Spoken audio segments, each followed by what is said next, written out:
చాలామంది కౌన్సిలింగ్ వచ్చినప్పుడు మా దగ్గర పేరెంట్స్ సార్ మా అబ్బాయి డిప్రెషన్‌లో ఉన్నాడో, లేకపోతే డిప్రెషన్‌లోకి రాబోతున్నాడో, సో ఎట్లా మాకు తెలుస్తది? లేకపోతే మాకు ఇంకొక అబ్బాయి ఉన్నాడో, ముందే గుర్తించాలంటే ఎలా గుర్తించాలని చెప్పేసి అడుగుతా ఉంటారు కౌన్సిలింగ్ వచ్చినప్పుడు.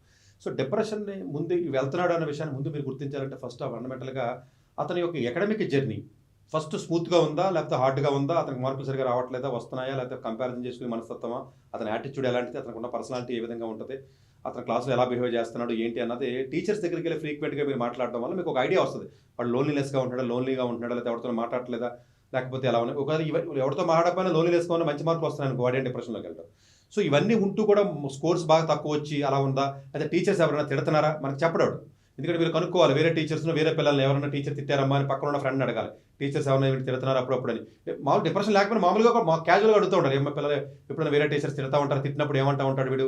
అలా ఫ్రెండ్స్‌తో కొంచెం మాట్లాడుతూ ఉంటే పిల్లల యొక్క వాళ్ళ ఫ్రెండ్స్‌తో మీరు మాట్లాడినప్పుడు జనరల్‌గా కొన్ని మీకు చెప్పరు కాబట్టి, చెప్పుకోలేరు కాబట్టి, చెప్పరు కాబట్టి ఆ విధంగా కొంత ఏదన్నా మీరు ఆ స్కూల్‌లో టీచర్స్ ద్వారా గాని, ఫ్రెండ్స్ ద్వారా గాని కొంత ఇన్ఫర్మేషన్ గ్యాదర్ చేయాలి.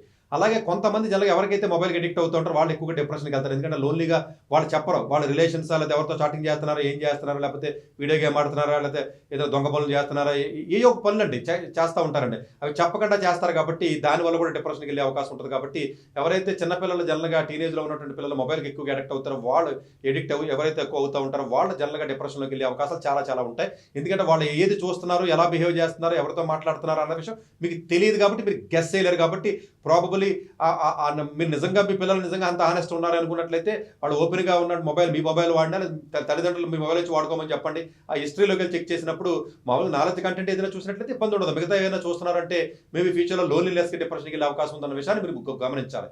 అట్లాగే కొంతమంది పర్సనాలిటీ వైజ్‌గా కూడా ప్రతి చిన్నదానికి సున్నితంగా రియాక్ట్ అయ్యి, సున్నితంగా బాధపడి పాపం మనస్తత్వం ఉన్నటువంటి విద్యార్థులు చాలా మంది సున్నితంగా ఉంటారు. అలా సున్నితంగా ఉన్నటువంటి విద్యార్థులు ఏవైతే ఉంటారో ఏదైనా ఇబ్బంది ఉన్నా ఇమ్మీడియేట్‌గా వాళ్ళు కొంచెం బాధపడే అవకాశం ఉంటుంది కాబట్టి ఇందులోంచి ఇమ్మీడియేట్‌గా ఫస్ట్ స్టేజ్‌లో ఆ డిప్రెషన్ వచ్చినప్పుడు వెంటనే బయటికి తీసేయాలండి అతన్ని. అలా కాకుండా సస్టైన్డ్‌గా ఎక్కువ పీరియడ్ ఉన్నప్పుడు అది ఆ లోన్లీనెస్ గాని, లేకపోతే ఆ బాధ గాని, డిప్రెషన్ కింద కన్వర్ట్ అవుతుంది. బాధ వచ్చినా, లోన్లీనెస్ వచ్చినా, ఒక నొప్పొచ్చినా ఇమ్మీడియేట్‌గా కూడా బయటికి తీయగలిగితే ఆటోమేటిక్‌గా అది కన్వర్ట్ అవ్వదు డిప్రెషన్ కింద. ఇనీషియల్ స్టేజ్‌లోనే దాన్ని అవాయిడ్ చేయొచ్చు.